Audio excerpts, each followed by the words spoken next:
जम्मू काश्मीरमधून पहलगाम इथं झालेल्या दहशतवादी हल्ल्याच्या तपासातून एक अत्यंत धक्कादायक माहिती समोर आली आहे। हल्ल्यात सहभागी असलेल्या दहशतवाद्यांना सैन्य प्रशिक्षण देऊनच पाकिस्तानने पाठवण्यात आल्याची माहिती ही सूत्रांनी दिली आहे। पाकिस्तानी लष्कराच्या काही माजी कमांडर्सनी दहशतवाद्यांना विशेष प्रशिक्षण दिलं होतं। भारताचं अधिकाधिक नुकसान करण्याचा त्यांचा हेतू होता। जेलमधील लष्कर-ए-तोयबाच्या दहशतवाद्यांनी ही माहिती दिली आहे। दहशतवाद्यांबाबत काय माहिती समोर आली आहे पाहूयात।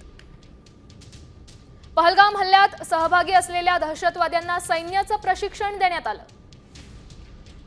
पाक लष्कराच्या माजी अधिकाऱ्यांकडून दहशतवाद्यांना ट्रेनिंगही देण्यात आलं। पाकिस्तानच्या अधिकाऱ्यांनी लष्करी डावपेच आणि तंत्रज्ञान देखील शिकवलेलं आहे। काश्मीरमध्ये अस्थिरता निर्माण करणं आणि अधिकाधिक नुकसान पोहोचवणं हाच त्यामागचा उद्देश होता।